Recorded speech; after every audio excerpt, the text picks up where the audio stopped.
Right on. Folks, welcome to the Mañana no Mas evening check-in. I missed the morning today. Not that I missed working in the morning, but I was busy, and busy is a good thing. In fact, we've got some echo here. Let me turn this off for you. There we go. Uh, what a phenomenal issue to have. My meeting started this morning about 8:30 in the morning. I started this morning, got on Zoom, met with the folks at Lifter LMS. I even wore the shirt today to fit in with the team, and it was great. It was, to me, I'm one of those people that only gets to check in with the team once a week. So they have meetings throughout the rest of the week, but for my part, my role in the team, I meet with them once a week. And so there are times where I go, do I even need to sign into this thing? And then the reality is, yeah, because I'm part of the team. I want to have part of that communication. Now, for those of you that don't know, I work with Lifter LMS very much part-time. I just sign in for an hour or two a day. Sometimes it's a little more, and basically answer questions for people that are looking to add membership and learning technologies to their projects, to their organizations. If they're thinking about having a learning management system and they're looking at options to do so, there is, of course, tools like OpenLMS. OpenLMS is a learning management system that works on Moodle. Moodle is a tool that is like an HTML-based website, right? Lifter LMS and LearnDash and some of these other types of learning management systems operate within the WordPress environment. Now, I used to be an HTML guy. I used to build my websites from scratch and code things and use templates and get HTML templates and customize things and build things in Dreamweaver and all of that stuff. I used to do all that. And over time, I really began to see that there was an advantage in WordPress in that I can take what we call a tech stack. But you didn't think we were going to go down this road today, right? But there's what we call a tech stack. And that tech stack is, I know that in the WordPress operating system, in the WordPress content management system, I'm able to take a tech stack of certain functions, certain features, and I'm able to stack them into the website so that I can get the functionality in the website that I'm looking for my client. So I can do email management, CRM, customer relations management, right? So I can have a CRM tool, a calendar tool, scheduling tool, graphics. I can handle graphics in there, no problem. I can embed video and all these types of things. I already mentioned the scheduler or a calendar.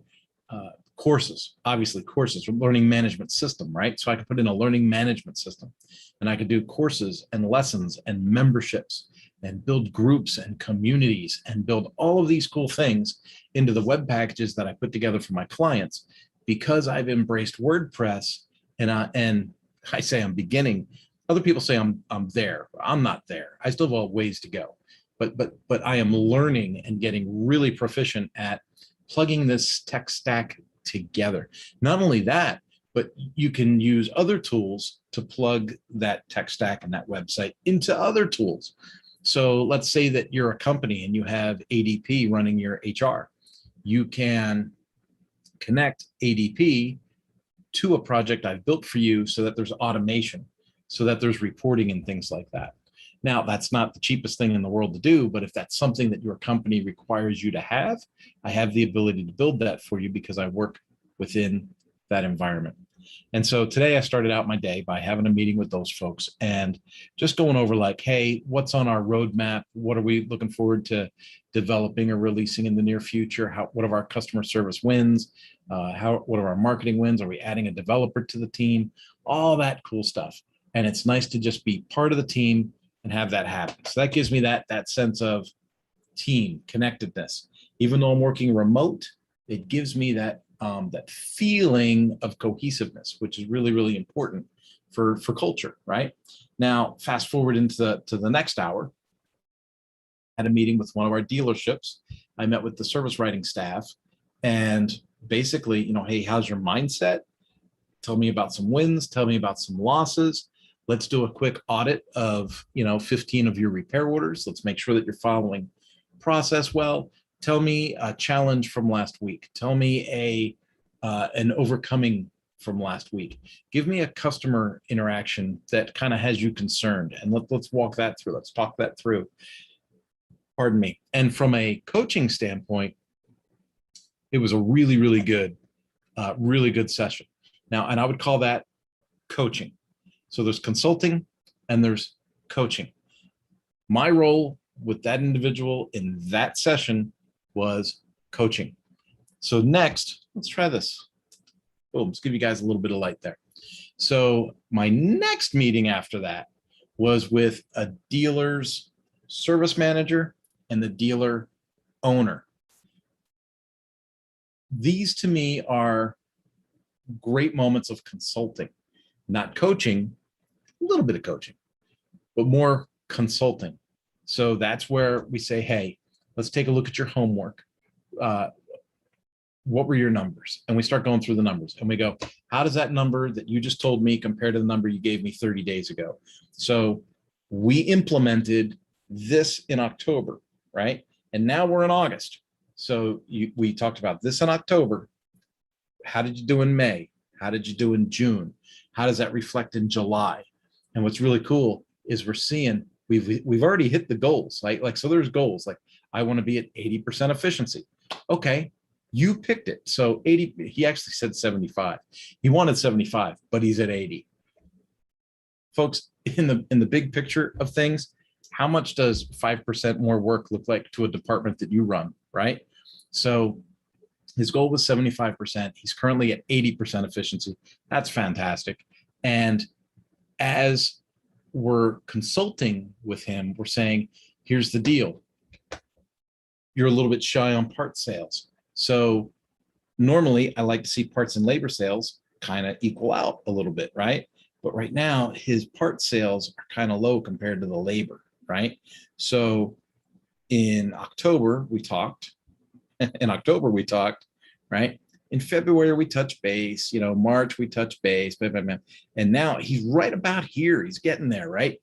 And here's the deal: from June to July, he only went up 2% in his parts to labor sales. So you're thinking to yourself, well, 2%, is that really something to write home about?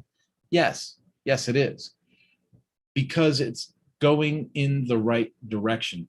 Changing the culture of a business is not a light switch, right? It's stuff that takes time, and it takes tools, and it takes communication, and it takes process. And I'm excited because everything that we're working on with this particular dealership and the meetings that we're having are meetings about, okay, this is going in the right direction. What do we need to tweak to make it better? What do we need to tweak to make it better? What do we need to tweak to make it better? So I had given them a tool 6 months ago, right? I had given them the multi-point inspection. Now, anyone that's in the service industry is shaking their heads right now going, the multi-point inspection, of course, can't believe they didn't know about that. Well, it's not that they didn't know about it, they weren't using it. And let's be real, if you're in the service industry and nobody's riding your butt about the numbers, are you using the multi-point inspection properly? Chances are you're not, right? So I'm like, here's how we're going to drive your part sales using the multi-point inspection. It's not necessary to sell off of the multi-point inspection each and every visit, but it is necessary to have the communication with the customer each and every visit and build that culture, that communication of seed and harvest sales mentality. They might not buy the brake pads this visit, but you'll be sowing the seed so that it's an easier sale on the next visit to sell those brake pads and keep that customer on a safe product, right? And it's not about ripping people off or selling people stuff they don't need. It's about establishing wants and needs and providing a frictionless exchange to get those wants and needs. The more you can reduce the friction to the customer, the more revenue you're going to drive through your department. And so that's the kind of conversations that I'm having with these people. They are this, I talk about them all the time because, I've got a few dealers in my back pocket that I work with, that I talk to, that I communicate with. I've got Paul out in North Carolina. I've got some folks in Texas, up in Northern California. But This one particular dealer, I'm seeing so many wins, and I'm so driven by the leadership of the young man running the service department. This is a guy that didn't even want to do the training 2 years ago, not 2 years, a year and a half ago. He didn't even want to do the training. So I started training a technician at the store because he didn't want to do the training. He just didn't want to do it. Then he started sitting in with the technician during some of the training calls, and he was like, hey, there's some value here. Maybe I should be paying better attention. And now he's one of my best students. He is executing principles of leadership at a John Maxwell level in the motorcycle dealership at his young age that, quite honestly, surpassed that of many in the industry. And it's so cool to watch. It's cool to have a spectator's seat to see that happen, to watch that happen for that young man, to see how he is able to work with other adults and have conflict resolution skills and negotiation skills and understand strategy, right? By the time I'm done working with him, I don't know that I'll ever be done working with him, by the way. This could be a mentorship relationship that lasts for a long time, right? But looking at the task I've been hired to do here, I would say within the next year, this whole department is going to be a department that looks forward to coming to work, where they manage the department instead of the department managing them, where they have dead time during the day, where they're not being bombarded by people, where they can actually strategically plan growth and strategically plan expansion of their shop as they're adding more and more brands to their power sports dealership, right? It's so cool to see it happen. So that's how I spent my morning. In the afternoon, I'm going to tell you what I did. I was doing some work on a client's website, and it got hot in my work area. As you guys know, it gets hot in here. And I got hot, I got tired, and we have a dog staying at the house, a beautiful Doberman that seems to really like me for some reason. And he's got a wonderful dog bed, like a beautiful Kirkland comfortable dog bed. And this is going to sound goofy, but this dog, you can't hug him. He doesn't hug. You can pet him, right? But if you try and touch him with two hands, he freaks out. Like, he doesn't like to be confined.